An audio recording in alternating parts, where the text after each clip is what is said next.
Sısla bomba bomba. Sısla bomba bomba. Şımarık. Şımarık. Şımarık. Birine birdenbire takıldım. Şımarık. Diyorum ama kendimi kaptırdım. Gece yine TikTok'ta videosunu gördüm. Kıpırması kıvırması. Yanıyorum ben ona bitiyorum. Amanın dayanamadım baktım yine eriyorum. Yerinde mi? Kafası canlı yayın yapıyordu. Sallaması kıvırması. Altını üstüne getirmiş.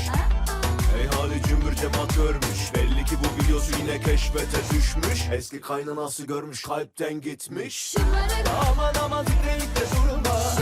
Bandır bandır şeker ballı hurma. Şakır şakır zillerini vurma. Takmaz şımarık. Aman aman titreyip de durma. Bandır bandır şeker ballı hurma. Şakır şakır zillerini vurma. Takmaz şımarık.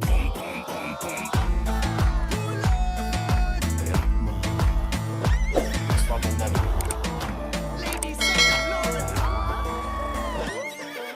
Ne çalımlar ne frikikler bu kız tam 10 numara. Kaptırmazdı kimseye olsaydı Maradona. Kaldırır hakem dayı sarı kartı havaya. Takmaz tribünler.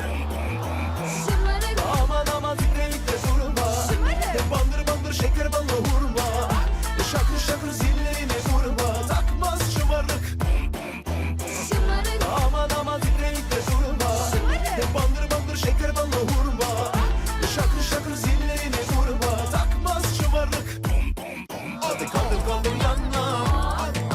Bu kafa yana yana. Hadi bandır bir de bana. Ne oluyor orada? Şımarık bitmedi derdimin cezası. Şımarık durmadı başımın belası. Gümbür gümbür bangır bangır kalmadı kafatası. Sabah akşam gündüz gece. Hop yandım bir kıvırıyor. Yapma bir duramıyor. Lan ne ter bastı beni eskiden böyle bir şey yoktu. Yeri yerinden oynatıyor. Aman aman titreyip de durma. Bandır bandır şeker ballı hurma. Şakır şakır zillerini vurma. Takmaz şımarık. Aman aman titreyip de durma. Bandır bandır şeker ballı hurma. Şakır şakır zillerini vurma. Takmaz şımarık.